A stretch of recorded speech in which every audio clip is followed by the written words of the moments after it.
Before we get started, does anyone want to get out?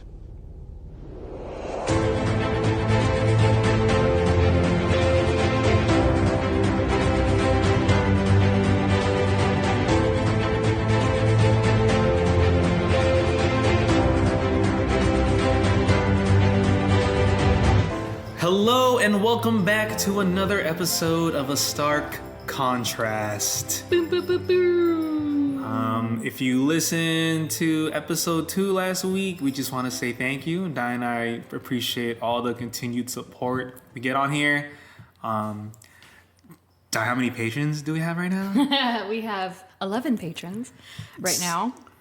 So, yeah, I mean, like, not to echo too hard on what Geoffrey just said, but if you're joining us here for the first time, welcome.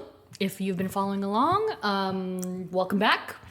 Episode 3, Stark Contrast. For the new listeners, we invite you to backtrack and listen to episode 1, which was none other than Iron Man, Tony Stark himself. Indeedy. And then episode 2 was Peter Parker, the Amazing Spider-Man. So, so we have new patrons this we do, episode. Yes. Which, you know, like for Geoffrey and I, it's just kind of mind-boggling because, again, we didn't expect to have one patron, let alone 11. Still blows my mind. Yeah, 3 episodes deep. So just want to start the show with a thanks to Claire, who I believe is from the UK. And Ian What? I don't know if he wants me to use his real name. So Ian What? On Patreon for backing the show. We appreciate you. We appreciate the support and hope you love this episode. It's also worth noting that we've broken some barriers. So like I just mentioned, we not only have UK listeners, but we also have listeners in New Zealand. No way. We do, on top of the US. So that's pretty That's awesome. amazing. I love New Zealand. Never been, but I love the culture there. We love Kiwi. Thank you guys so much. Like all this continued support means everything to us. We just, like we've said at the top of our episode in episode 1, like we're just 2 nerds just nerding out, having just genuine, interesting, fun conversations about these MCU characters that we love so much on screen, and we just love taking like a deeper dive into their actual character story, like in the comics, and then how it resembles on screen. Yeah. So with that, let's get into episode 3. And you want to set it up? You want to? Okay, well, before we go there, I just wanted to say that, you know, like with all of the news that's coming out lately, Loki stuff is coming out, Black Widow stuff is coming out, all of this good stuff. Geoffrey and I tried to talk about it on the previous episode, and we derailed so hard that we thought it took away from the character studies. So if you're looking for updates and reactions, YouTube is great for that. It's not from us, but it's from people who do it very well, and we admire them. And so unfortunately, we won't be recapping stuff, but we are capping one thing today. That is true. And through a poll that we did across all of our social channels, through our Patreon, through Twitter, through Instagram, we asked you, the listeners, which character should we discuss next? And I believe it was between Hawkeye, Daredevil, Scarlet Witch, and Captain America. Yep. And who else you thought that would have won it? Dai? Unanimously, Captain America took the poll. So, I for starters, I'm very surprised. I thought Scarlet Witch, given how relevant she is right now, she was going to take it. And this is on the heels of the MTV Movie Awards. Yes, that just happened. I think 2 days ago. Yeah. Yeah. So congrats to Elizabeth Olsen and the cast on all of their wins. But yeah, I thought for sure Wanda had it. But the final tally, if you want to hear, is in last place, Hawkeye with 15 whole votes, which is like, that's fine. I get it. Yeah. Clint Barton, he's an acquired taste. I am part of that weird niche of people that love Clint Barton, so that's a little sad on my part, but it's okay. I can dismiss it. Scarlet Witch in second place, or second to last place with 19 votes. And narrowly beating Wanda to second place overall was Daredevil, who I didn't see coming out from behind like that quickly. You know, he was in third place overall at first, and he just came up and he overrode, you know, Wanda. And so It's got to be a Charlie Cox thing. It's a I think it is. Like, but can you blame anybody, I can't. Geoffrey? Thank you. One of my favorite renditions. Oh, he's incredible. And of course, you know, Captain America #1, almost 30 votes for him alone. So he kind of swept.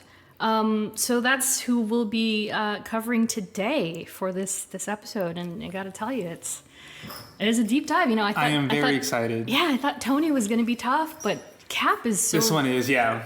He's got such a rich background that there's no way we're going to be able to do it remote justice. So as you know, I always say, again, Geoffrey and I are not experts. We're not claiming to be experts in all things comic books and movies. You know, we're just having our discussions and hope that people listening enjoy that and also feel enlightened at the end of the episode, should you make it that far.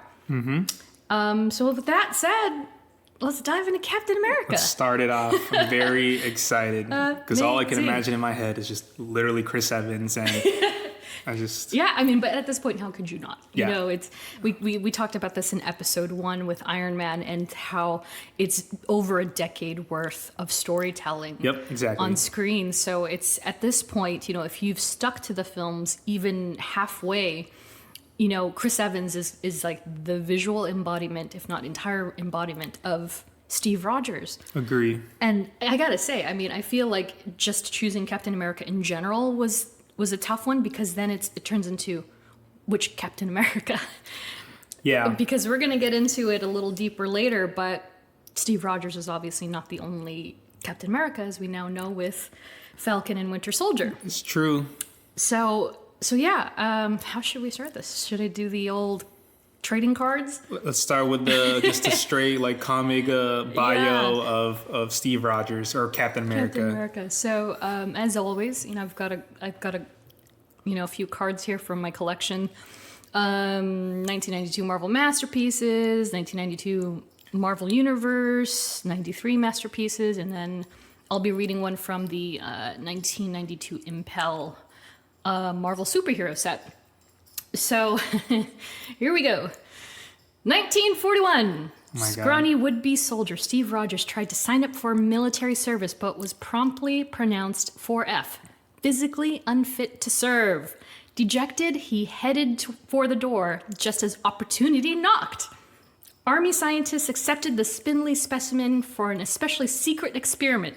After ingesting the super soldier serum, say that 3 times fast, I know. Rogers' bony body was bombarded with bizarre Vita rays, and his formerly minuscule muscles began to bulge with brawny might. This miraculous metamorphosis, combined with rigorous training and inborn courageousness, have made this ageless Avenger the ultimate freedom fighter, Captain America. So That's literally like the intro to Captain America, the First Avenger. is it not?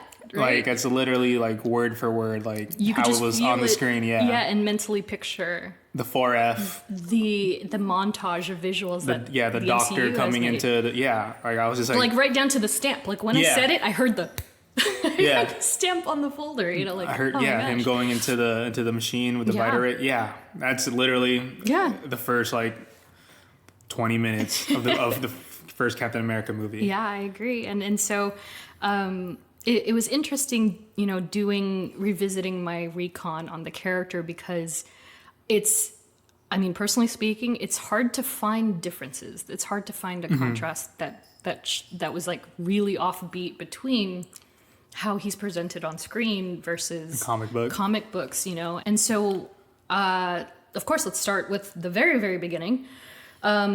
His appearance was Captain America Comics #1, March 1941. That was the date of that when that issue came out. When that issue came out, and you know, given the timing, it was actually the same year as Pearl Harbor, but before that all went down. So you can imagine how relevant that At the time? story Oh, okay. became. later that year because of all of the the chaos that was happening. Yeah. History was just Interesting. changing very rapidly. Of course, created by Joe Simon and King Kirby himself, Jack Kirby. Nice. Always good to shout out Mr. Kirby there. This particular comic is a little different when it comes to its sister brother books, in that it was published under Timely Comics, which is, if you will, the original Marvel Comics. Oh, before it was was Marvel Comics. And so it actually, the publication went through 2 iterations of companies before it hit Marvel. So it was Timely Comics, and then it was Atlas Comics. Okay. And it was originally created by this pulp magazine publisher, Martin Goodman. It took a good 20 years until it reached and became Marvel Comics. Whoa. So Marvel interesting. Comics didn't come to be until the 60s. And so, like Captain America, he started out on this other publication, and it was essentially in the golden age of comics. Are you familiar with the different ages at all? I'm not. So Please enlighten me.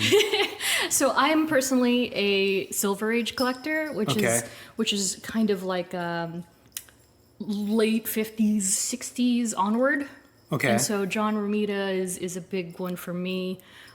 He did an incredible amount of Marvel material, especially Amazing Spider-Man. Okay. And so that's where I come from. And the books are a little cheaper. Oh, nice. Okay. Golden Age is late 30s to mid 50s.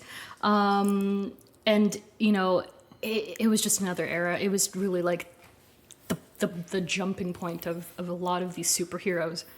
And so when I was going through Cap's first appearance in that first issue, there's a little...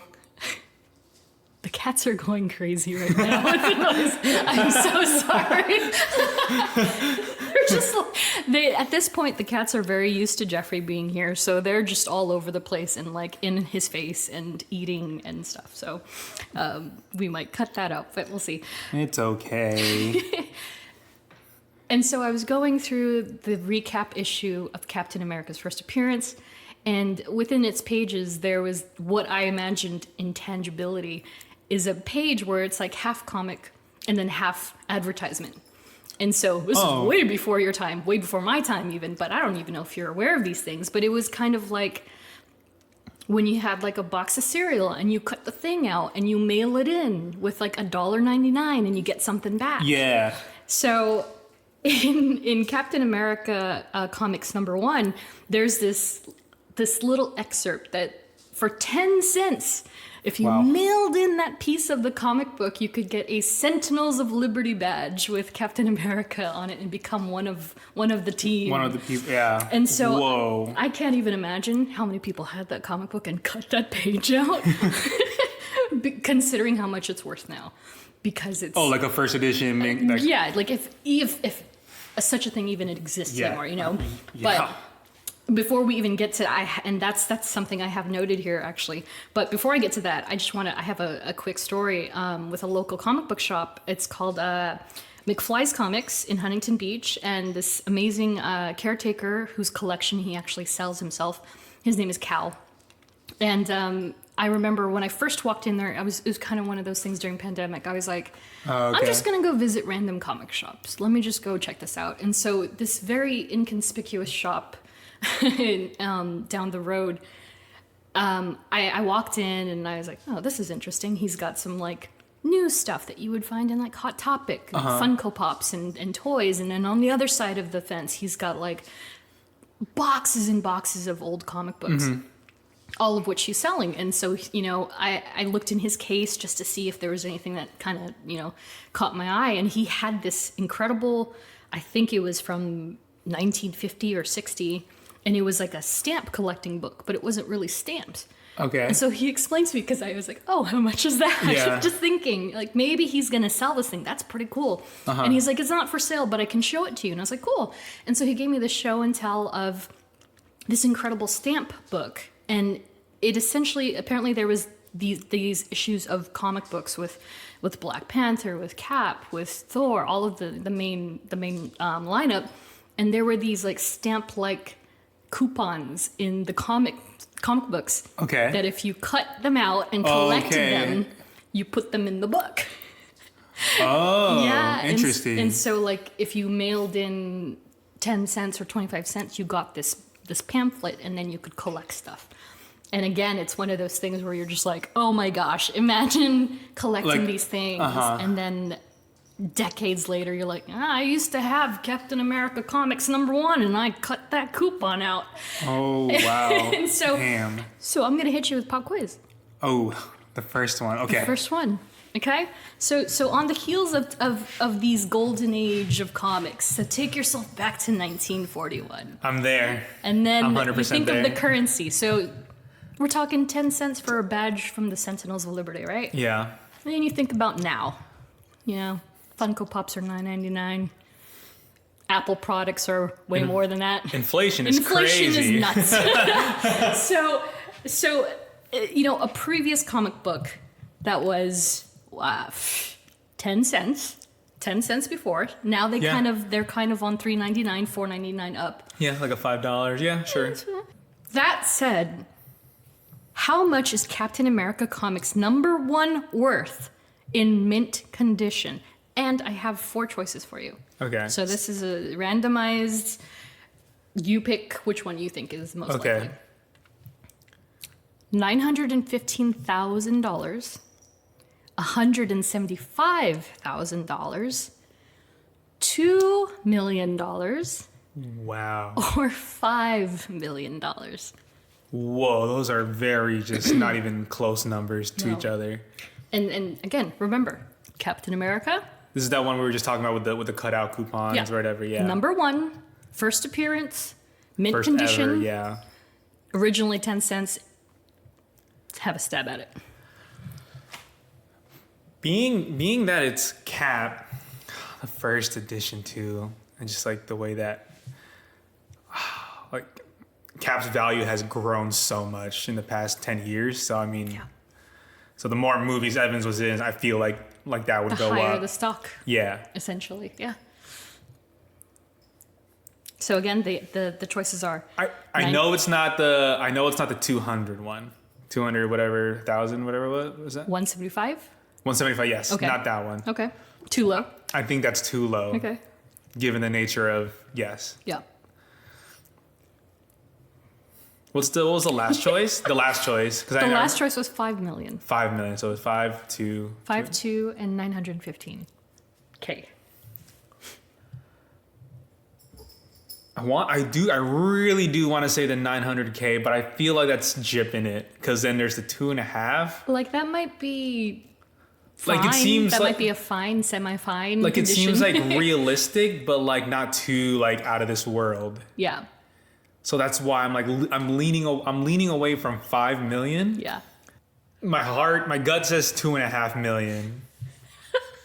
Geoffrey. No.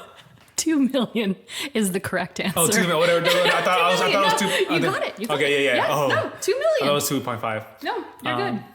Yeah, so the Oh my God. first issue of Captain America Comics, his first appearance all time, originally 10 cents, now worth $2 million in mint condition.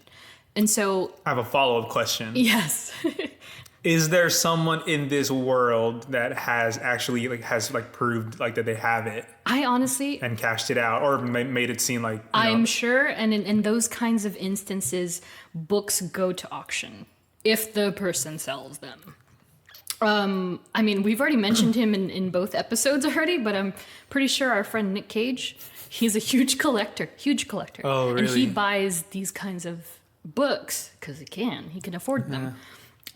But yeah, I mean, I haven't checked eBay lately, but I honestly wouldn't doubt that there's a couple, at least, near mint or like I said before, fine, maybe a good, graded book. Like now I just want to like go into the logistics of it, Yeah. like how It's many incredible. were made at the time, Yeah. And that's exactly what makes them worth more. Yeah, Because how many stood the test of time? 80 years. 40s? That's 80 years? 80 yeah. years. So, you have to think of the condition and, how it was taken care of. Did it come from a Oh, yeah, smoking keeping- home? Did yeah. it the water damage and the Did you leave it in like the plastic wrapping all these years? Because Exactly. the yellowing. Yeah, the and yellowing, because that's a Like, huge how do you thing keep too. something like that on? And also, how do you predict something? You know that this is going to be Exactly. worth Exactly. like, going from 10 cents to 2 million. What yes. happened to Beanie Babies? What I know. happened to Furbies?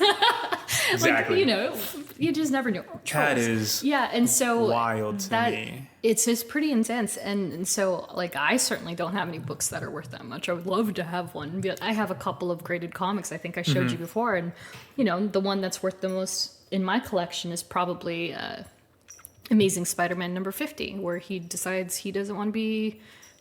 Is it the one? Yeah, and where he just doesn't want to be Spider-Man anymore. Oh, okay. Yeah, just because like I remember like during the pandemic, a lot of people are getting into like trading cards for Yeah. like athletes and stuff, and then comic books go into that same conversation because Exactly. like you don't know what. Also, you can find like the most like the rarest comic book at like a random comic store, and you're like, oh, I wonder how much this is, and it's just Yeah. like, oh wow. Exactly. And then, you know, of course, we have a more modernized scenario where a movie or something happens and then it immediately inflates the value of a Yeah. book. And so, like, you know, for my own enjoyment, I searched like Bucky Barnes, for instance, because I wasn't sure if I had actually correct myself. I wasn't sure if I had the Winter Soldier's first appearance, and I do, but I don't. I have his first cameo, so it's not the same thing as actual. Like an appearance. actual like where okay. Yeah, and so like that book, for instance, because of Falcon and Winter Soldier, because of the movies, have gone up considerably in value. To the point where, you know, at the time it was $5, but now on a good day, it's a gone good up. 150, 200. That's crazy. For a modern character, it's a lot of Yeah. money, you know? But I'm sure like Bucky Barnes, I mean, he's in Captain America #1, so he's technically worth $2 million. It's true. Yeah. I mean, I could go on and on about that stuff. Sure. You know, and there's a whole grading system, and if you're getting it Yes. signed, you have to have a witness and all this stuff. Yes. And, you know, depending on how serious a collector is, I'm sure there's at least a handful of people out there who own that issue in that condition, which is like, whew. Just wonder, I mean, even if like there was like, I don't know, like some defects to it, still might be worth a lot. Oh, absolutely. I think the cheapest, I mean, I'm sure if the integrity of the cover is absolutely like messed up beyond belief, like if it's torn, but you can still see it says Captain America and see most of the cover. Yeah. I wouldn't doubt that it's at least worth a couple of grand because of who and what it is, which is like it's incredible. It's crazy, right? man. Yeah. There's definitely there has to be someone Yeah. in the world like just collecting these. Yeah. Like, And you got to keep them like in a safe spot and the light in like and a the temperature, air. in a cool area, Yeah. in like a sleeve, They not even sell a sleeve. those. It's like the silicone, whatever it is, Yeah. like the plastic almost stuff. I don't know, but yeah. So that's the kind of stuff we're talking about, like with these older books and especially Golden Age, because they're just so invaluable that it's just like yikes. You know, so like, wild. it's a dream to have one. I know, right? Like I if would you can love even, to I have would just one. want to see one in person at this point and, because like, and that's why you got to come to a convention. oh, okay. The dealers in the showroom, they have these issues like just sitting there. You can look at it. You can hold it if you ask real nice. You know. Put some white gloves on. Exactly. Yeah. But yeah, so it's not impossible to be in the presence of them, but to own them is like another Yeah, thing. impossible. Yeah. Next to impossible. Yeah. So let's take it back. What is the earliest memory you have of Cap? I'm pretty sure. I mean, I can't even say the game. I mean, we always go back to the We always go back to the Marvel, vs. Capcom and- games, yeah. but I think it definitely has to be, you know, obviously the first Avenger, because that came out. It came out 2000, Captain America. 2011, I believe. Yes, nailed it.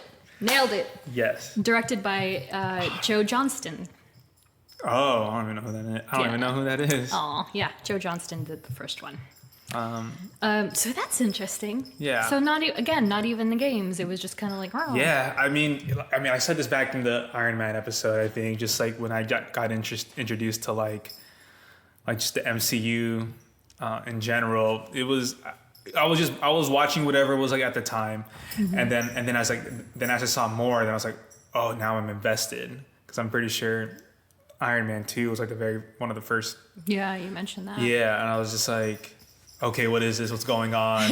Yeah. Or at the end and it was like, at the end of the first Iron Man, it was like when Nick Fury came, it was like, Yeah. I'm talking about the Avenger Initiative. That's when I knew that was real. When it was getting real. Really, yeah. I mean, and at the time, like no one's thinking like, no way, like a franchise can do this, a studio can do this, like an interconnecting movie franchise in the same universe, whatever. Mm-hmm. But before I get off track, but yeah, so Captain America: First Avenger.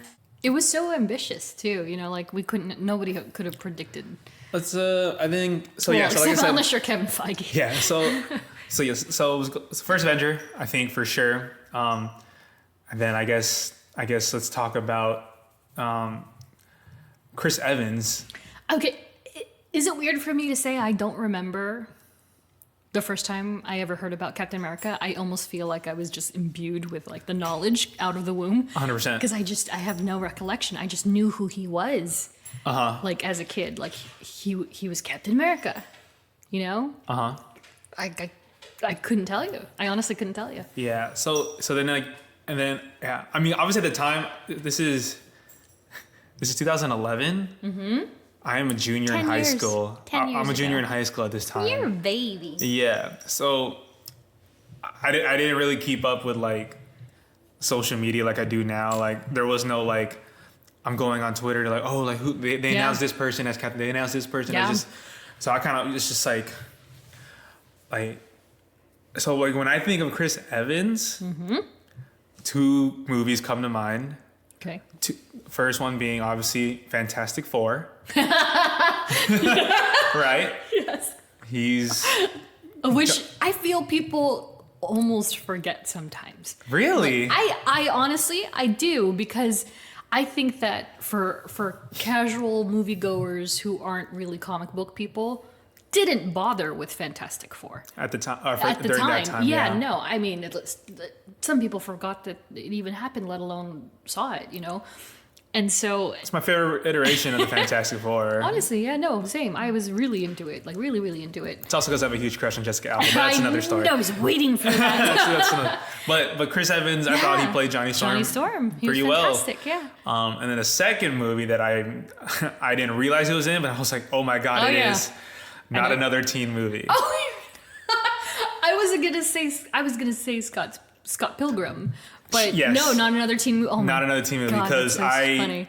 I grew up watching that movie as a kid. Obviously, I shouldn't have, because I was definitely not that age. Yeah. But it was just so like, the early 2000s slapstick comedy, high school, like it was amazing. And him like in that was just hilarious. Yeah. And see, it's funny that you say that, because based off of those films and based off of the impression that he kind of instilled in me as a moviegoer throughout the 90s and 2000s, mm-hmm. when they announced him as Captain America, I was like, what? Chris Evans? Like who? Yeah, Chris Evans? Like him as a guy in not another teen movie, or the guy who played Johnny Storm. He's the hot guy that's really funny and heartthrob, teen heartthrob. Yeah, yes, a little sarcastic to the point where you're like, you know what? I'm still into it. And so when they announced him as Captain America, I was like, hold on. You're telling me Chris Evans is gonna be a walking American flag of a superhero? Mm-hmm. And I almost couldn't believe it.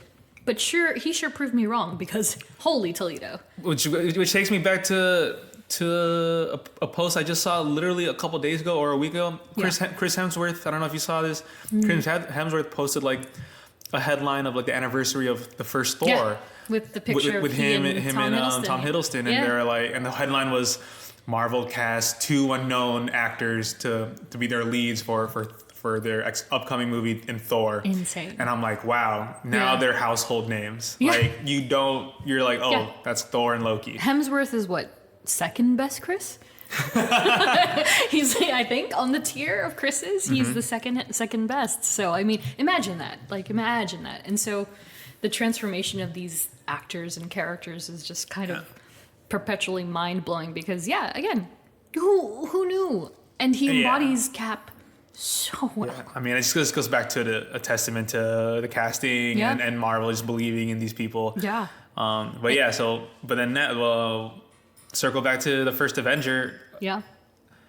knocked it out the park. Like it out the park. the character, Yeah. the attitude of Steve Rogers. Yeah. I mean, you see it in the first 20 minutes, right up until he gets the Like Skinny Steve. Oh, Yeah, how do you like- not like Skinny Steve? up until he gets the serum. Like there's Yeah. all this character establishment where you're just Yeah. like, this is Incredible. it. Like, this is their guy. And again, he's the guy on the back of these trading cards. Like he's that guy. Yeah. You know, you hear his journey in a paragraph, and then you see it brought to life on the screen in 2 hours, and it's all, you know. Of course, it takes an army, but literal army in his case. Yeah. But you know, it's a lot in part due to the fact that Chris Evans gave such a performance that he transformed himself, you know, in many ways. And I'd like to think that Cap has affected him personally as a human being too, because you know, you see the kind of work he's doing now, Yeah. and having these open dialogue discussions between, you know, not to get too political, but between political parties, and just trying to make sure that people are Just doing the right thing. yeah, exactly. Yeah. And that's, to me, that's a lot of what Cap is. He's just doing the right thing. 100%. I agree. Yeah. Going back to I was rewatching the first Avenger the other day, and while Dai was rewatching Yeah. the movies, I was I was also texting him. rewatching, Yeah. and we were texting each other. And the embodiment of Captain America was when the doctor approached Yeah. Steve right before he had his procedure, and he's saying like, you are to not remain a perfect soldier, but a good man, and that's just like. The Woo! embodiment Yeah. of Captain America. And then Yeah. you see that, and you see Chris Evans portray that for the next 10 years Which is, up until Endgame. and it's absolutely incredible, because, you know, I feel like that line in particular is just it's so important to the idea of a superhero, you know, because, you know, you have to remember Captain America came about 2 to 3 years after Superman. Okay. So you have this incredible embodiment of a superhero. You know, Superman, he can do no wrong, laser eyes, super strong, he can Yeah. fly, and he's a good guy, you know? Invincible, basically. Absolutely invincible and perfect in every way. And so then, you know, here comes Timely with this guy who gets a super serum, and it's not necessarily to make him a reflection of Superman, but to be a strong and powerful good man. Yeah. So it's interesting that they wanted to keep the humanity of Steve Rogers. Because it's also, it'll resonate with a lot of just Yeah. regular average people who are like, this guy's just a good person. Yeah, and I think that's what Marvel's been really strong with when it comes to their characters and their character development, you know, often on the screen, is that they fully intend on having you invest in the humanity of their characters and their superheroes. Like you know? they keep their characters very, very grounded. Right. Yeah. And it's incredible. And so, yeah, you know, like Geoffrey mentioned, we were simultaneously watching Captain America movies, but not the same Captain America movie at the Yeah. same time. And so while he was watching First Avenger, I was watching both Winter Soldier immediately followed by Civil War, which I definitely didn't intend to do. Like I was just kind of like, I'm going to put Winter Soldier on in the background, and I'm going to do my write up my stuff for the podcast. And next thing I know, I'm just comes sitting there up. for 6 hours. I was Yeah. like, oh, Yeah. whoops. But you know, it was nice though to kind of reflect on how far that character has come, and how similar he is to the one in the books. And you know, for Winter Soldier in particular, like I was revisiting the 2005 issues of Captain America, penned by the incredible Ed Brubaker. Ed Brubaker is like the man of modern times when it comes Okay. to Captain America. Okay. And so his stories are very, he really gets Steve. He really writes Steve's story the way that it should be read and written. And, you know, it was originally, the writer in the first wave of comics I was reading was drawn by Steve Epting. And the way that they embodied Cap is very similar. And, you know, like now, and I think I mentioned this in comparison to like X-Men, for instance, and the voice actors and how you hear the sounds now. Like when I read a comic book, I hear the sounds, and Okay. and I kind of, and so when I was going back to Cap, like now it's so incredible because you know that they completely referenced these comic books. You know for a fact they referenced these comic books not only for the source material but also for the panels, also for the photo direction and how they're framing scenes. And so now I'm going back to Cap and I'm here, I'm seeing this shield go by. I hear the like the whoosh, and the dings and the all of the way that he catches it. And it's awesome. And so like I feel like Ed Brubaker's series in particular really like, oh man, he just like had a hold on it so tight, and you can see it reflected in those films to the point where some of the panels and some of the dialogue are stripped from his books. So like the infamous "Who the hell is Bucky?" That's directly straight up pulled from, I think it was Captain America #7.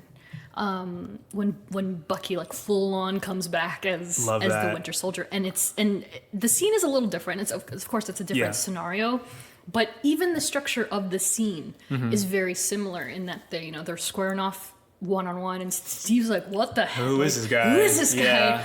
And then the mask and all that stuff, and he's like, who the hell's Bucky? And I was like, dang! That's amazing. Yeah, wow. And so people don't realize that it's more than just Sebastian Stan's beautiful face on the screen. It's true. It's true. Yeah, and so, again, like all the props in the world to Ed Brubaker, because he's really like, that's if you're going to get into Captain America, like now, anything with Ed Brubaker's name on it, get that. Did he do the Civil War?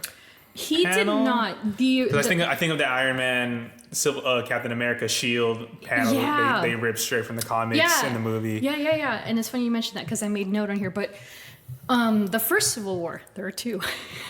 And so the first Civil War was written by, I believe, Brian Michael Bendis, who's also tremendous in the industry. And so that was a 7 or 9 issue series. Don't quote me on that.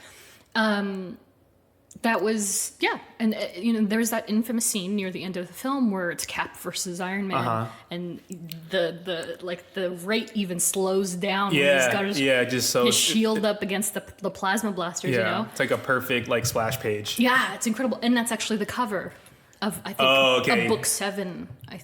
Book 7. Okay, yeah. And so that again, they're ripping it right off the page and putting it on the screen, and so it's Easter eggs like that I'm just like, yeah.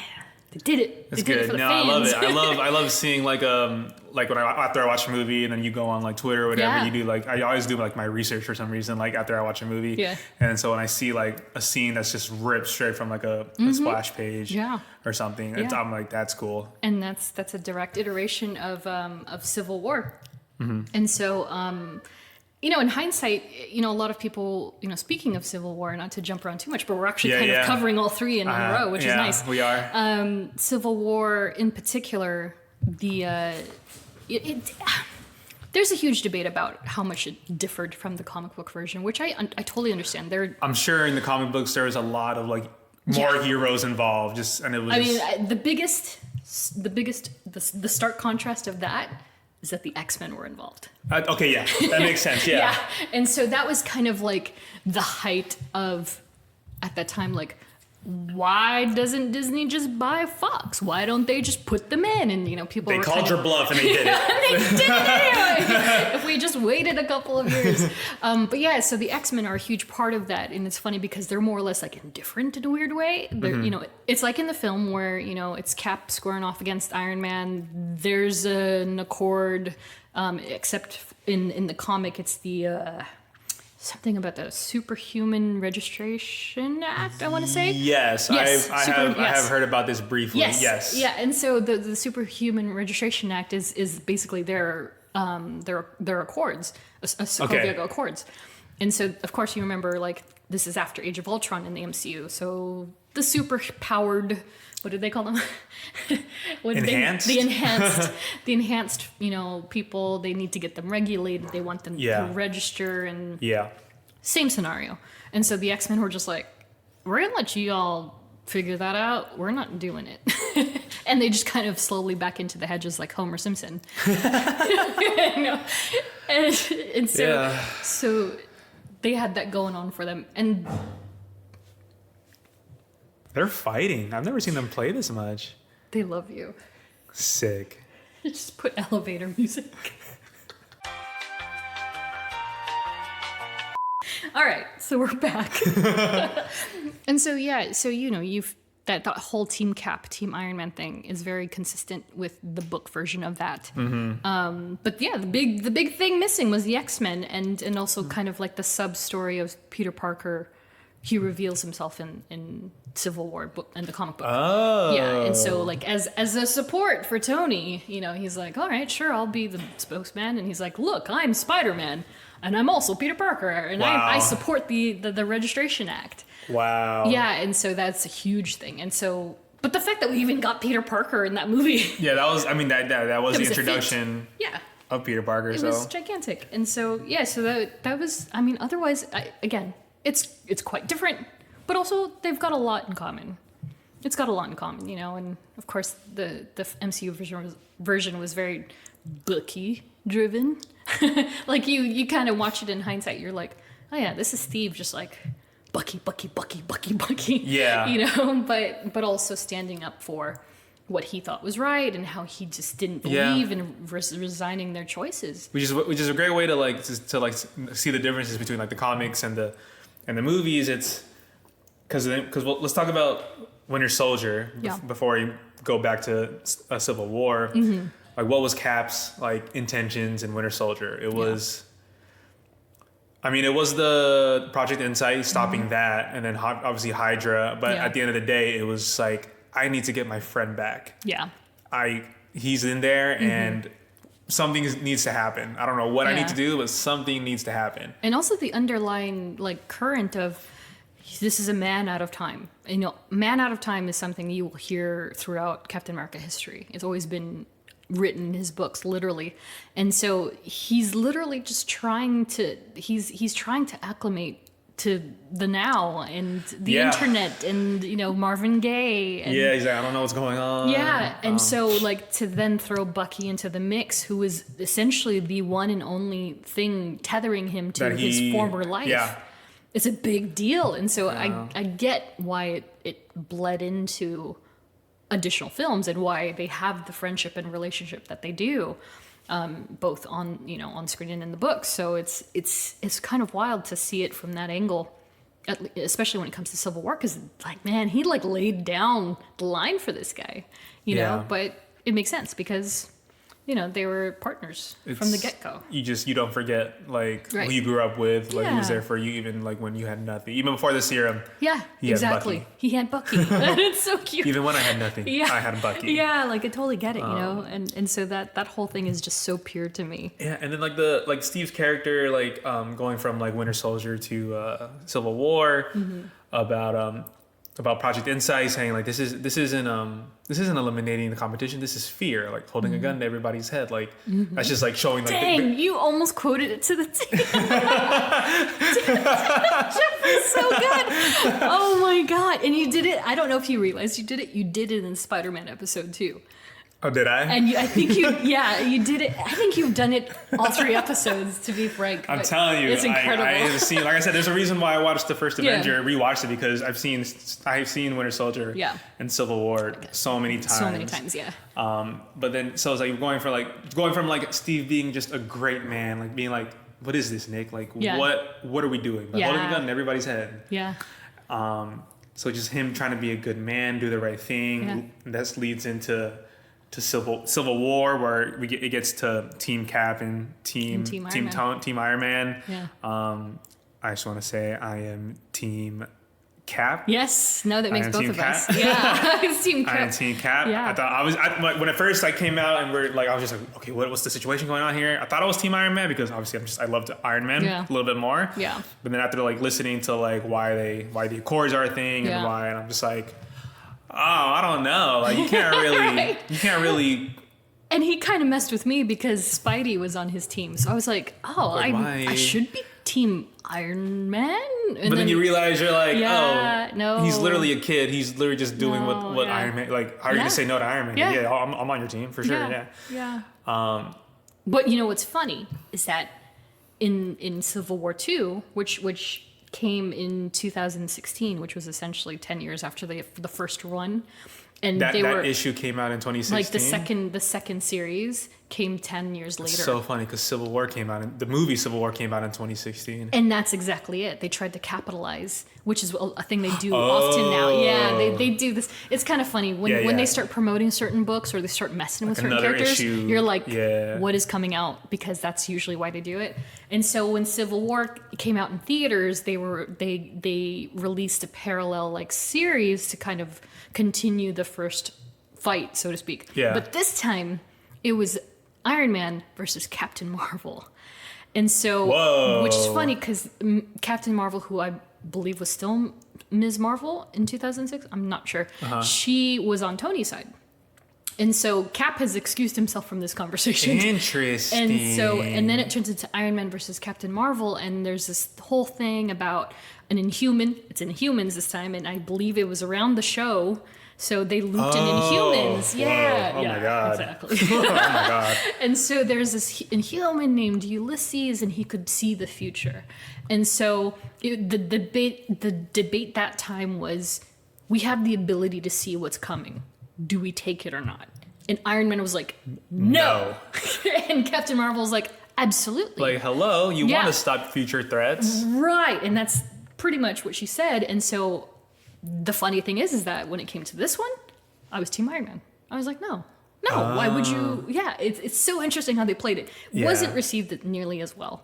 But it was drawn by David Marquez, who I love, so that was enough for me. But yeah, so that would be interesting to see on screen. I don't want to see it, but it'd be interesting. It would be interesting, but yeah, I do like the way they handle like this. It's also like I said, it's very grounded because it's like it's basically like yeah, the government oversee like superheroes, and you're like, that's kind of like how things are here in the real world. Like government is always trying to oversee something, but it's like, do they really need to though? Yeah. Like I remember we need to be put in check. It's like you lost that choice of freedom when you signed the Accords. Yeah.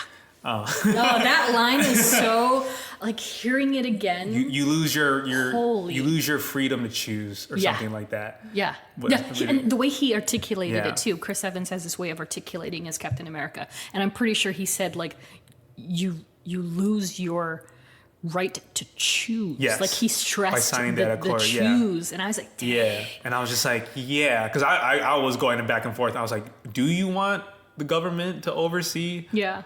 Superheroes that are beyond their like ability, like and what if there's like Cap said, like what if there's someone that we need to be but they don't let us? Oh my God, I can quote Soul movie. Oh my God.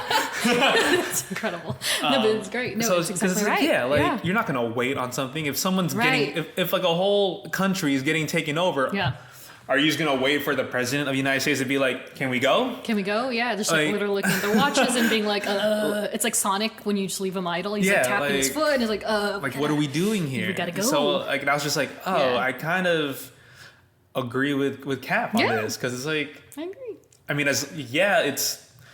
obviously there's a lot of arguments that I've definitely seen, like, because then you go back to like Spider-Man Homecoming, where in the beginning it's like all this destruction is happening and you're like, who's gonna pay for all this stuff? Exactly. Like insurance, like is there Avengers insurance? Like I don't so I get that, but it's just like, if you need a threat, like if there's a threat that's like right now, it's cosmic, and there's no one else in the world that can stop that threat. Yep. Example, Thanos. Tell me about it. Oh who are you going to call? Not the Ghostbusters. You're definitely going to call the Avengers. So I have to be Team Cap on that. Yeah, and I mean, it's a testament of how Widow flips, you know? Like, she had herself on the line, and she was just like, okay, well, I'm going to stop that, and you know what? I have to do it. I'm going to have to run for the rest of my days, but I'm just going to, you know, I don't believe in that sort of... that parameter around what they do is, and she says at the end, was it Winter Soldier or Civil War? But she was like, you know where I am. You can come arrest me. You know where I am. You know where I'll be. You know where You know where I'll be. If you need me, you can find me.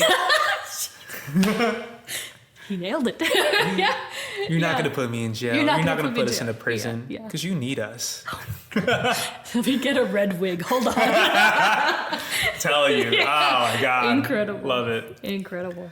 So, you know, like that said, I mean, we could talk about, do you want to talk about the suit? Do you want to talk about the shield? Do you want to talk about the other Captain Americas? Which way do you want to go? We'll start with the suits and then we can move on to the newer rendition of Yeah. Captain America, because I do want to talk Yeah. about Sam Wilson for Yeah. sure. I do like how the suits obviously Evolve. They evolve, but they're like, it's almost like it's more Easter eggy. It's evolving like with the times, obviously. Mm-hmm. But I remember like when Infinity War came out, and I always watch those trailer breakdown videos, and I was like, oh, like it's Cap it was Cap in Wakanda, and it's like because he was Nomad at the time. Yeah. So it's like Nomad Cap. I know.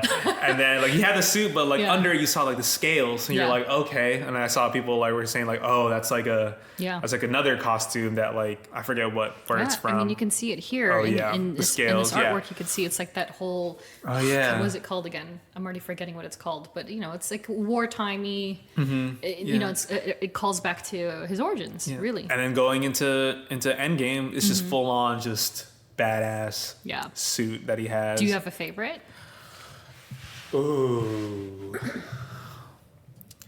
I love his Nomad costume. I love it. I love it, man. Because I think his entrance in Infinity War really sold it. I was just For like, sure. oh, he means back. business. Yeah, exactly. Yeah. And also like without them having to even indulge the audience by explaining why he looks the way he looks, you get the story. The minute he comes out of those shadows, you're like, oh dang, Steve hasn't had a haircut in days. He's Ever. shaved. He's been on the run. He's been on the run. Yeah, Yeah. like it's you get the full story just in those few seconds. I love it. And I love that. And one of my friends makes fun of me because like I love Captain America. Oh, Steve. But then like you throw Nomad at me and I'm like, yeah, Nomad. Like that, he was my favorite.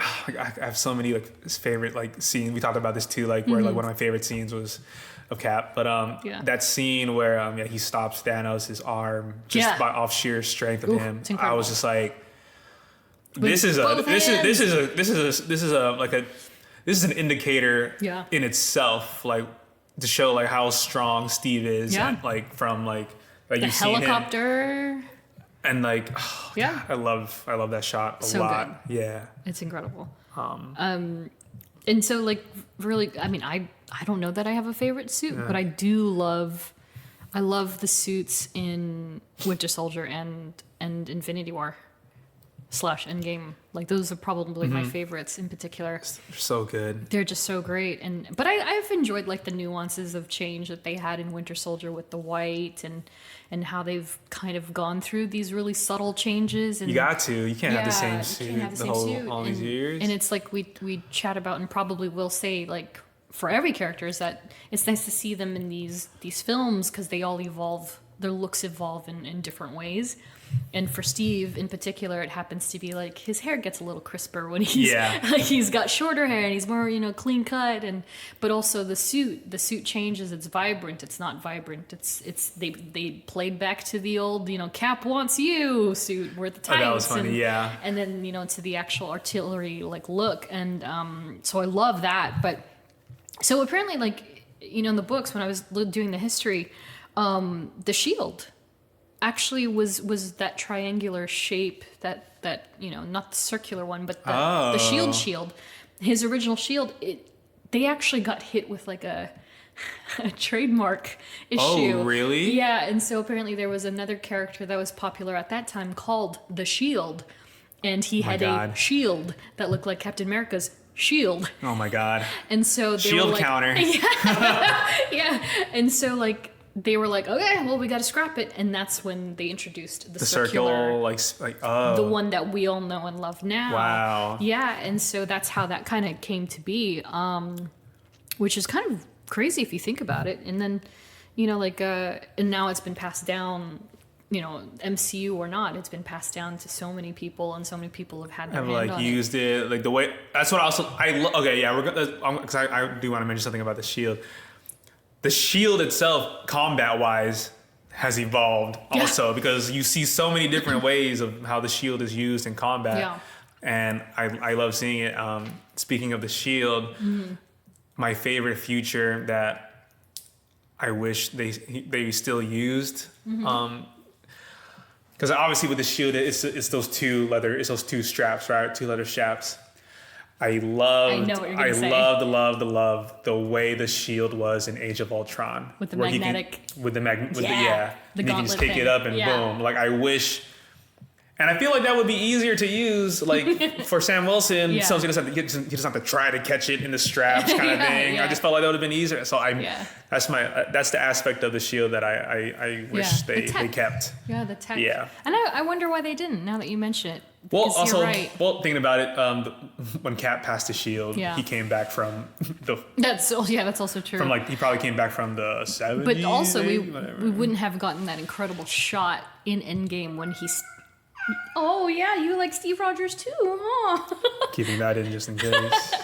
Oh, it's okay, Groot. But that incredible shot of Steve putting his forearm through the belts and he tightens it, and you can see that crazy gash he's got in his arm. Like we wouldn't have gotten that That's if true. he just had Because it's a very all around moment. They brought him back to square one again. Yeah, in a lot but of in ways. a new suit. Like he has that shield, but it's a new Cap suit. Exactly. But yeah. Yeah. So do you have any idea how many Captain Americas there have been? Oh my god. Like in the comics? Yeah. Yeah. Well, because of Falcon and Winter Soldier and Captain America movies, I think I off the top of my head, I think I know 4. So there's Steve Rogers, Sam Wilson, Isaiah Bradley, John Walker at some point takes the mantle, right? You know one more. Oh, Bucky Barnes, right? yeah, That's right. no, Exactly. Yes. He does take up that mantle. So, oh my god, I'm so used to him just being a Winter Soldier. I know, right? So there are a couple of other ones. I'm just gonna riff off this list right here. There's Isaiah Bradley, who we were introduced to recently in Falcon and Winter Soldier. There's also William Naslund, who is the Spirit of 76 in the comics, and he it's funny because he's got like a cape and like a white hat, and it's kind of silly. Yeah. But he was killed off, and then eventually replaced by a character named Geoffrey Mace, who was the Patriot. Oh, okay. And then following him was William Burnside, and then everybody's favorite, John Walker. Love the guy. Who comes in and takes the helm with his sidekick, who is essentially the equivalent of Bucky, and who we also were introduced to in Falcon and Winter Soldier. What's his name again? Battlestar. But what's his Oh, civilian Lamar. name? Lamar. Who I was hoping would become Battlestar. That's another conversation entirely, but I guess he's not going to have that chance. Yeah. And then, of course, Sam Wilson, who is Falcon and then eventually becomes Captain America, who had his own title, and they refer to him as Cap. Nice. He was introduced in all new Captain America. They had this wave of comics where they were like soft rebooting characters. And so he got the all-new treatment of his own title, and that's when they debuted the suit that we've seen in the MCU. Okay. Oh, yeah. So it's relatively new. I have that downstairs in my collection. And then Bucky, because on the heels of Civil War I, a brainwashed Sharon Carter actually assassinates Captain America. Wow. Yeah, and that turns into a whole thing. There's a whole storyline that revolves around, and part of it entails Bucky taking on the Shield. And so he becomes Captain America. And it's funny though, because he looks just like Steve in the suit, but his ears are covered. So the thing is, the big thing is how you can tell them apart is that his ears are covered. And so, but he also has a mouth on him because he's Bucky Barnes. Okay, and so he's telling the Avengers, like, shut up, let's keep moving. He does not talk like Steve Rogers, but he looks like him. And so Bucky was Captain America. And so that's kind of where that dialogue of like, are we going to see Bucky as Captain America? And it never happens in the show. For obvious reasons, because that's not the same Barnes. That's a different Barnes. And he had a different, journey. Well, I mean, it's very similar, but he had a different journey in that Sam's part in the MCU is just so much more guided that way, which rightfully so.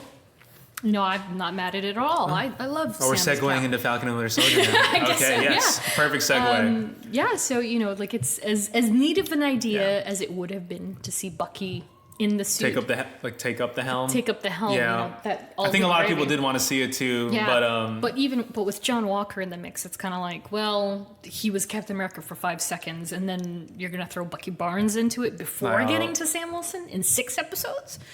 exactly. Yeah, so I'm Exactly. glad they didn't go there. Which goes back to the character of Captain America. Not the perfect soldier, but a good man. A good man, yeah. And Sam Wilson is a good man, and I think that from the final episode, it was literally 2.5 minute speech. Damn. It was captivating, and I was just like, yeah, this is why he is taking on this helm. Yeah.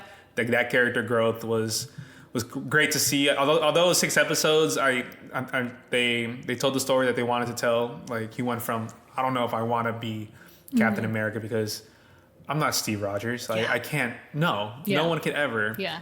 Then at the end of the episode, at the end of in the finale, he's like, I don't need to be Steve Rogers. Exactly. I just need to be Captain America. Exactly. And I'm just like, it's great. And the suit. The embodiment of Captain America. Yeah, the Wakandan suit, it's literally comic book. I was seeing that on Twitter. It's literally a comic book accurate suit. Yeah.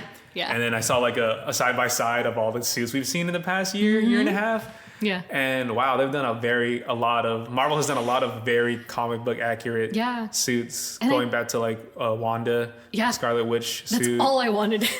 Speaking of Wanda, like all I wanted was to see her in the red and pink. Like I was like, come on, just give me one. And the headpiece, right? Yeah, I think the headpiece is very iconic. Then, you know, like I'm sure other people are like, oh, well, it was a Halloween cut. So it's like, well, no, I get it. You can't do that in modern times. Yeah. You can't wear that in modern times. But to have that Easter egg, great. oh my god, Love that's it. so great. And I feel like that's almost like a throwback to how many people were offended by the X-Men suits and how they were like all black.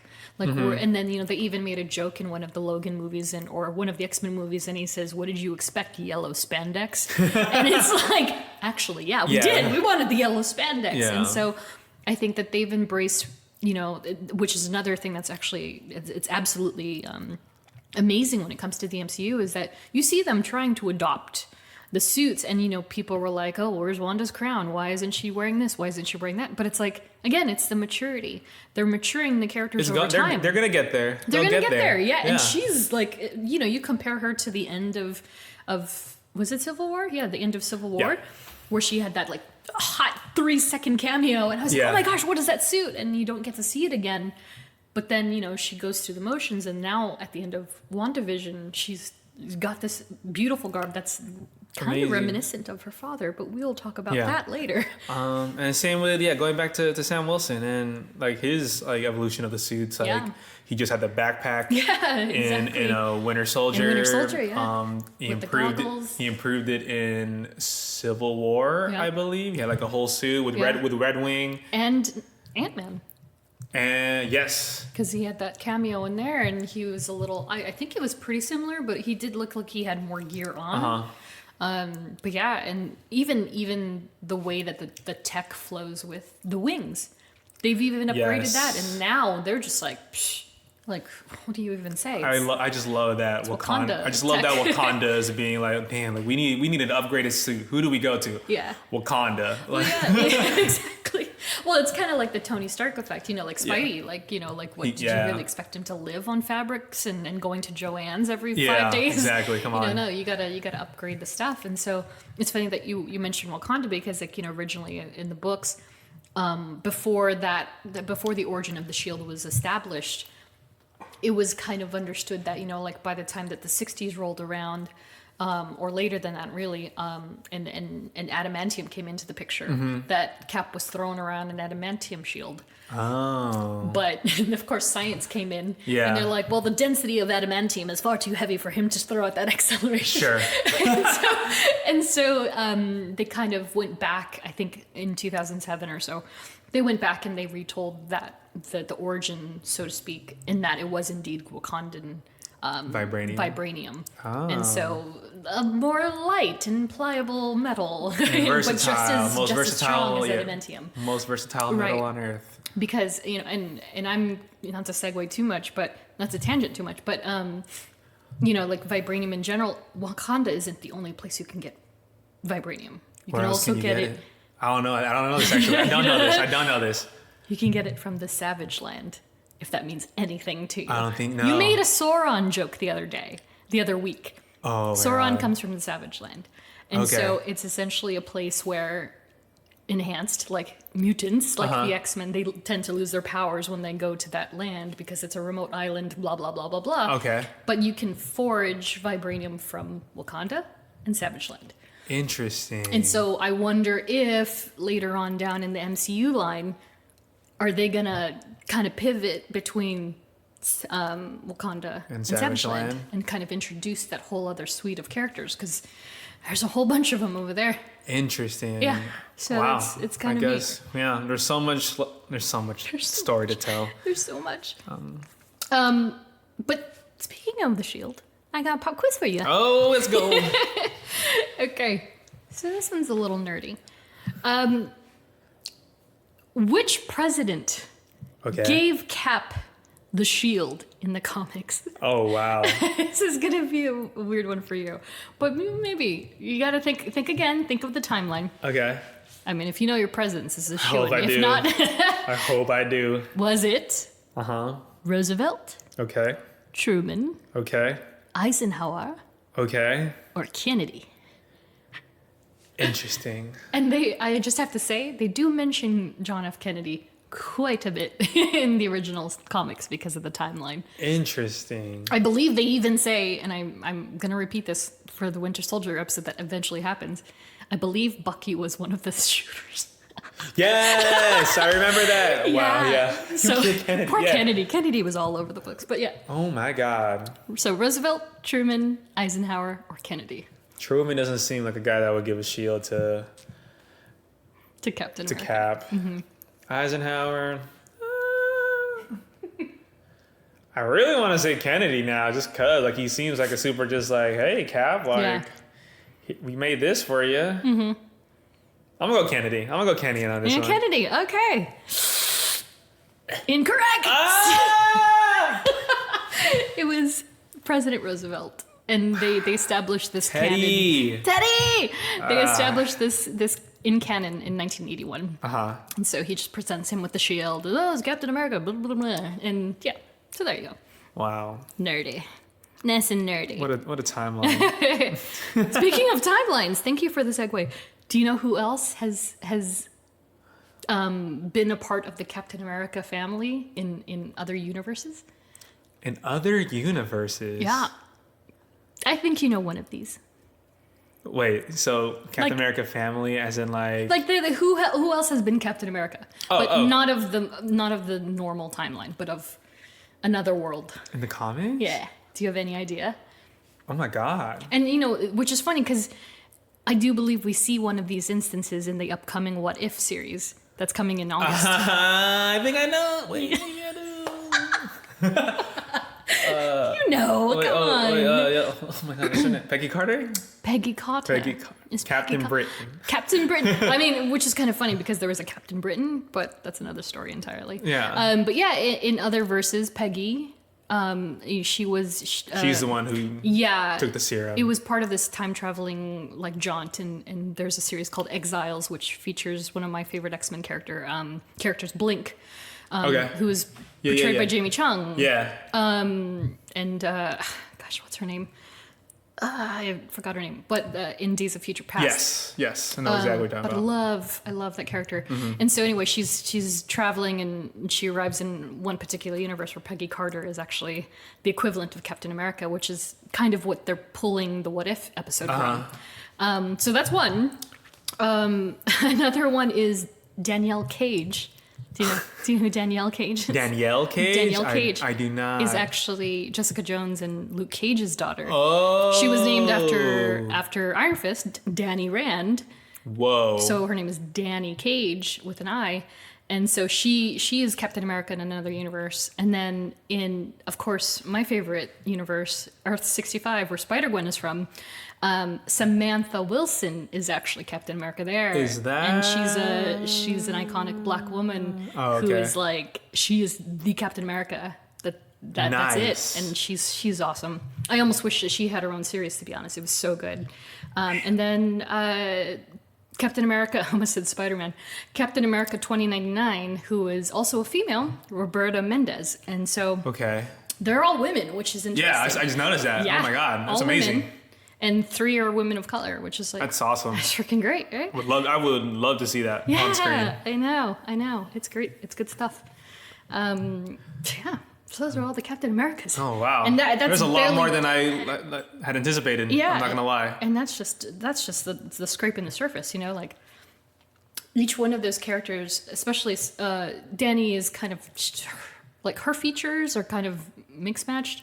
I think there was a few. I keep saying episodes. There's a few issues of Jessica Jones where. She keeps having this recurring dream that she sees her daughter grown up and she's Captain America, and she's like, what is this? Yeah. And you know, Samantha Wilson in the Spider-Gwen book, she's a recurring character too, but she's not too often. There's even the Bucky Barnes, not Bucky Barnes, but her sidekick equivalent is also in the books, maybe 3 or 4 issues off and on. So those two I know very well. Peggy, you know, of course Peggy's Peggy, so it's like whatever. Yeah.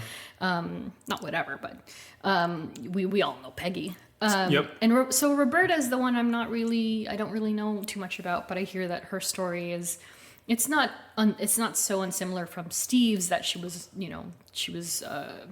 experimented on, but in her case it was she was not willing. They made her do it. They made her do it. Yeah, and so, but you know, that's 2099. 2099 is full of strange versions of the characters, and you know. Yeah, so I guess, do you want to roll into love interests? You ready for the Cap love? Let's hear it out, because I only know one or two probably that I've seen on screen. Who are? I've seen Peggy Carter, obviously. Mm-hmm. I mean, there was Civil War when he had that little thing with Sharon, I guess.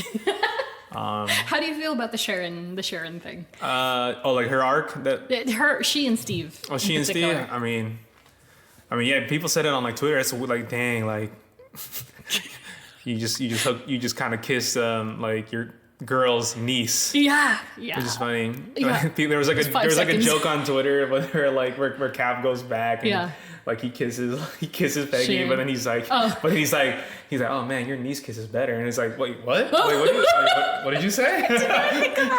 Oh my gosh, that's so true. Yeah, that's funny. He was just so in love with her though. But yeah, so before we get to the main headers, there's in the books he dated this woman that went. Her superhero name was Golden Girl. Nice. But her real name was Betsy Ross. Okay. Does that? Yeah, the look on your face. Betsy Ross? Is that like Ross. The daughter of Thunderbolt Ross? I believe she's the great aunt or great grandmother of Betty Ross. Okay. Who is the daughter of Thaddeus Ross. Oh, yeah, there it is. And, you know, for those who don't know, Betty Ross is basically Bruce Banner's, you know, on and off again romantic love interest. And so Cap, like, he's gone through his share of women over time. What a guy. And of course there was Black Widow. Yes. I was going to say that. I was going to say that after sharing. Yeah. But I'm pretty sure they've had a thing. And that's a little strange for a few reasons, but maybe we'll go into this for Black Widow's story. But Cap, and I think I said it before, Black Widow is much older than she is in the MCU, or at least appears to be in the MCU, and she's pretty much as old as Steve in many regards. Oh, okay. And so they met when she was like 12 years old. Oh my God. In a very strange circumstance that I'm not going to go into right now, but so for them to then later develop sort of like a romantic relationship it's weird. Interesting. Interesting for sure. And he had a minute or two with your girl, Wanda Maximoff. What? Yeah. And the messed up part is that it was a one-night stand, and he kind of like fell in love with her because that's what Steve Rogers does. And she pulled the, I don't remember what happened. So she kind of ghosted him, and he was still left pining for her. Wow, I've been there. Yeah, both. And so, of course, that leaves Margaret, Peggy Carter, and then Sharon. But the funny thing is, you mentioned Sharon and Aunt Peggy. Believe it or not, in the comic books, they were originally sisters. No. Yeah, so... Oh, my God. I take back everything I said about Steve Rogers that was pure and this kind. man Yeah, I was know, just... he kind of bounced around a bit. Yeah, it made it even worse, to be honest. But they went back and retconned that, made her the aunt and the niece. They had the aunt and niece. You need to separate that, yeah. It's a little, yeah. Good on them. Good on them. And you know, not to diminish Peggy at all, but her presence in the MCU is like infinitely more important and more present than she was in the comic books. Yeah. It's really about Sharon Carter in the comic books. So yeah. Yeah, Peggy plays a huge role in the MCU. Goodness. Like, she is a tent pole. Yeah. I love it. And she's great. I love Haley Atwell. She plays Oh my God. amazing. An incredible actress. I love her. She's great. And yeah, she's just wonderful. So that leads me to my next pop quiz. Oh my God. This is the last one. Ooh. It's the last one. And it's true or false. And it's a little fun. Okay. Okay, let me just preface this with, so my mother, she's not quite like my dad. She's not all up on the movies, but she will go with him to watch them. Yeah. Her two favorite films are Deadpool and Winter Soldier. I don't know why. Two solid choices. Two solid choices. And so my pop quiz question here for you now, you remember Blind Owl? Yes. Blind Owl is the blind lady from the Deadpool movie. She's funny as heck. I can't remember the actress. I'm so sorry. Oh, yeah. But true or false? Blind Owl from Deadpool hooked up with Cap at one point during World War II. True or false? Oh my God.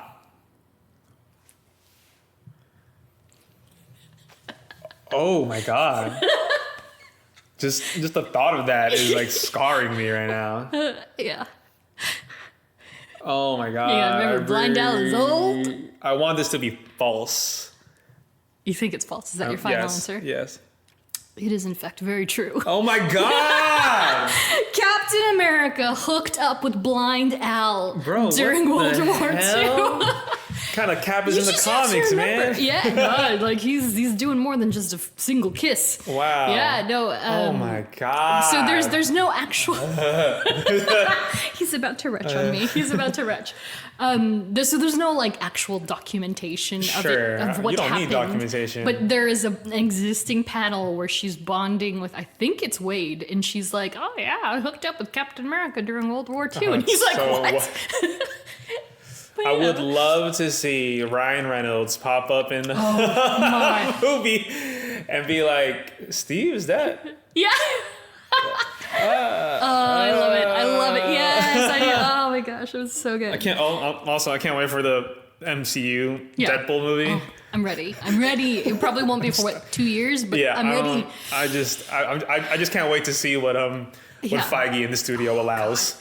It's gonna be brutal. That's for sure. So that brings us to our next topic. Mm-hmm. The almost was list of candidates who almost portrayed, or at least in the very least, auditioned for the role of Steve Rogers. Yeah. So I know of one. Yeah. I know of one Who's the for one? sure. It was John Krasinski. Okay. Yeah. I know that. Like, he fitted for the suit. I remember that interview he had on one of the talk shows. Did he fit for the suit? I don't know. I didn't He said get that far. I think he said he fitted for the suit. And then he saw Chris Hemsworth walk by, and then he was just like, "Yeah, no, I'm not. No, I don't think this is." Oh no. my God. Yeah. The So Marvel I diet. just know John Krasinski. Is there anyone else that auditioned for Captain America? Oh, It's quite a list I have for you, my friend. Do I remember any people? I feel like you do, but you'll remember after I say Okay, it. go for it. List them off. All right. This one's a fun one. Okay. Kellen Lutz. Do you know Kellen Lutz? If I see his face, I probably, because that name sounds if you familiar. don't. Kellen Lutz was essentially And this one's for my Twihards out there. He's from Twilight. Oh. He was the big guy vampire. Okay. Ryan Phillippe. I have to see his face, but I do know that name. Daddy for Life. He was the original Mr. Witherspoon. Okay. Cruel Intentions. Oh my God. It's been a while. I just need to see his face. Yeah. But okay. Yeah. I'm assuming these are all like just good looking throbs. Just. Dane Cook is my next one. Do you want to take that? Oh, statement? I've heard this. Yes. Dane Cook auditioned for him. He was on the Marvel workout diet thing, and yeah. I don't know. I don't see him. This next one, you're gonna be like, what? 2, not just 1, but 2 of the Jonas Brothers auditioned for Captain America. I want to guess. Okay, you want to guess? Give I me a want to guess. guess it was Joe and Nick. Nah. Kevin And Joe. Kevin. I mean, no offense to Kevin. I'm just saying, you think. No, I feel it. No, but me too. I was kind of like, Nick was like, I'm good.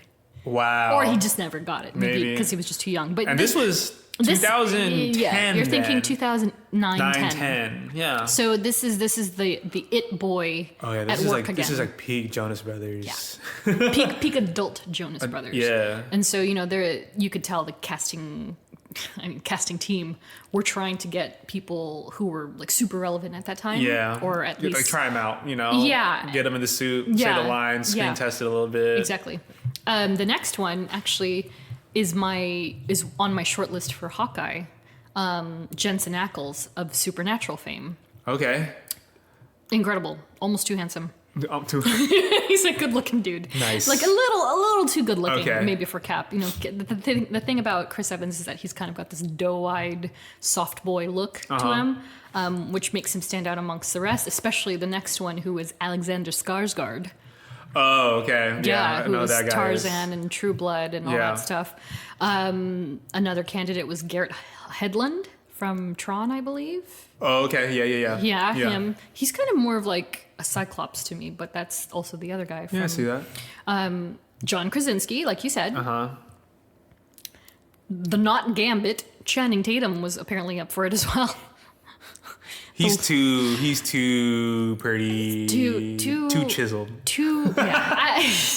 I just don't see it. No, I don't think he has that. And then of course our last 2 candidates, Sebastian Stan. Oh, yeah. There was the Thor. It was a Thor Loki situation where he came in to audition for one role, which was Cap. Didn't get it, and they were like, "Hey, we have a role for you, actually, if you're interested." And he was like, "Cool."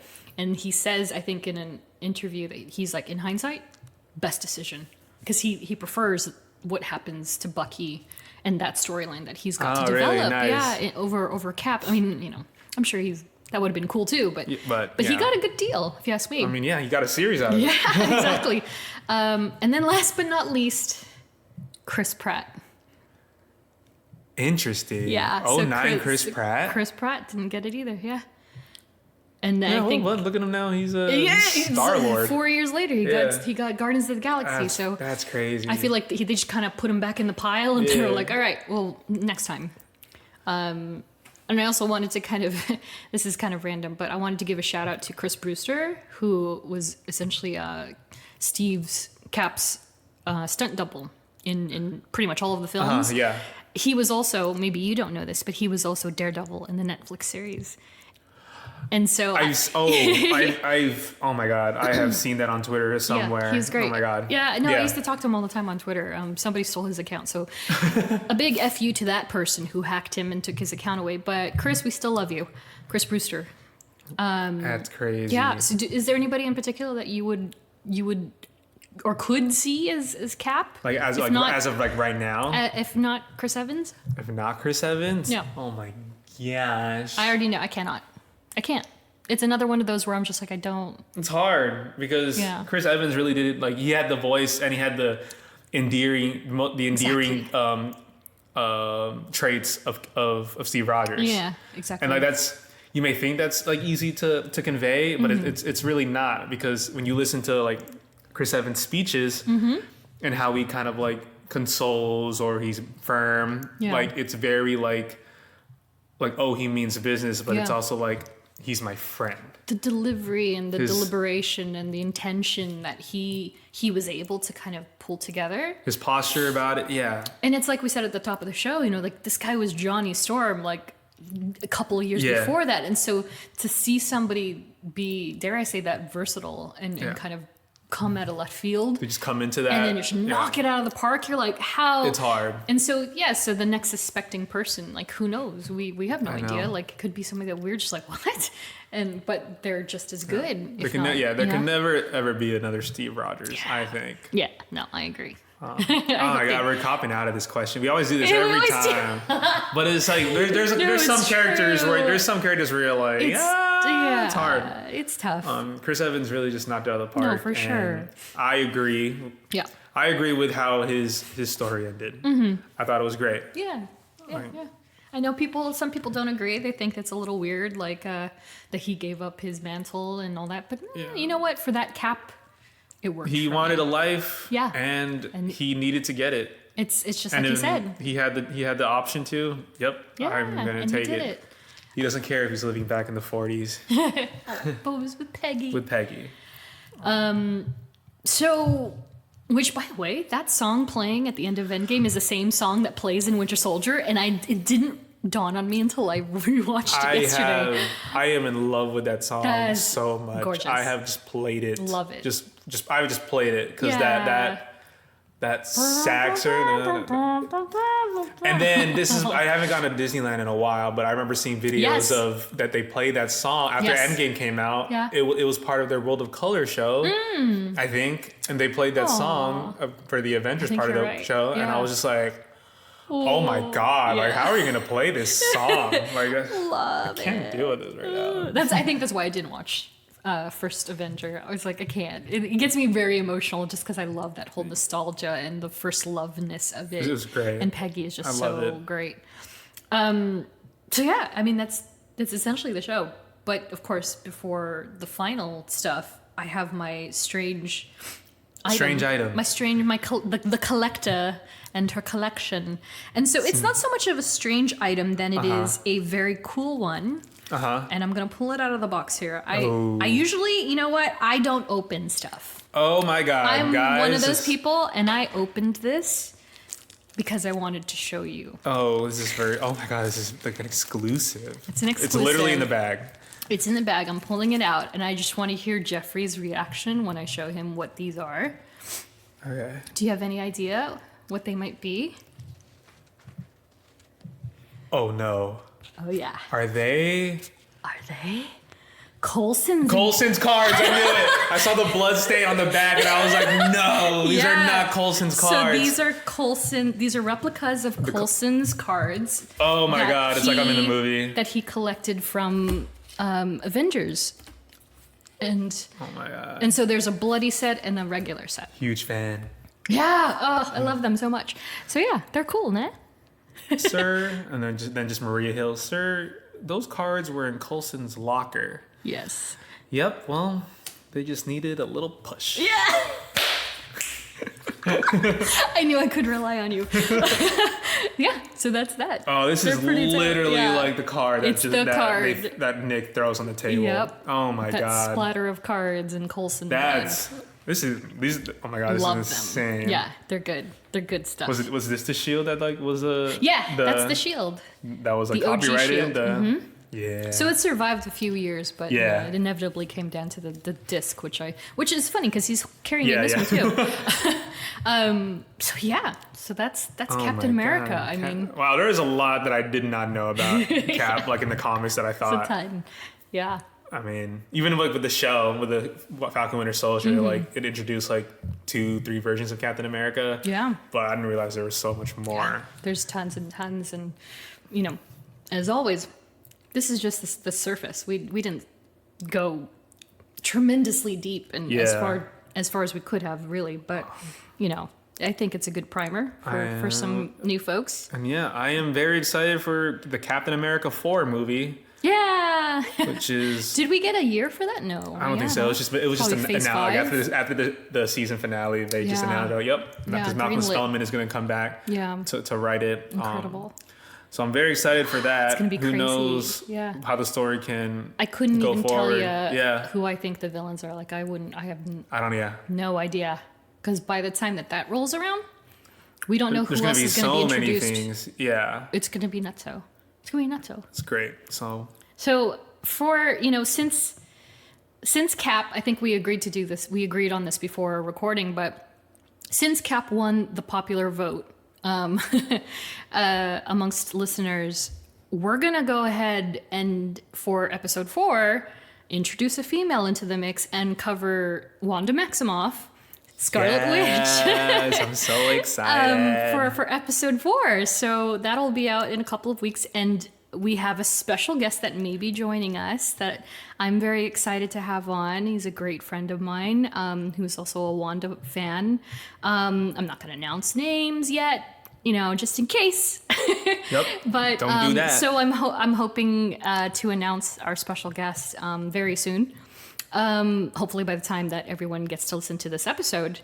Any closing statements before we roll it out? Just want to say thank you guys for listening to this episode. I had a really good time learning about Cap because I think he is my second favorite character in the MCU. That's right. Yeah. I'm just a huge Chris Evans fan, and I love Cap's story and his art in general. I had a lot of fun listening to this, and once again, thank you guys for just listening and tuning in. Yep. Like Dai said, we will be talking about Wanda, a.k.a. the Scarlet Witch, in our next episode. And if you haven't, subscribe to our Patreon. Follow us on all our socials, STRKCNTRST. Good job. It's on Instagram. It's on Twitter. Yep. Give us a follow. Leave a comment on who would you like to hear or what you would like to hear us discuss. It doesn't have to be a character. It could be a movie. Yeah. It could be anything. Literally anything part of the MCU. Dogs of Marvel. I can go all days on Lucky. I could talk about Lucky. I just want to talk about Lucky, to be honest. Let's go. Yeah. So whatever you guys want to hear, just leave a comment, let us know, and we'll Catch see you if next time. Yeah, catch you next time. Thank you guys. Bye. Later. I can do this all day.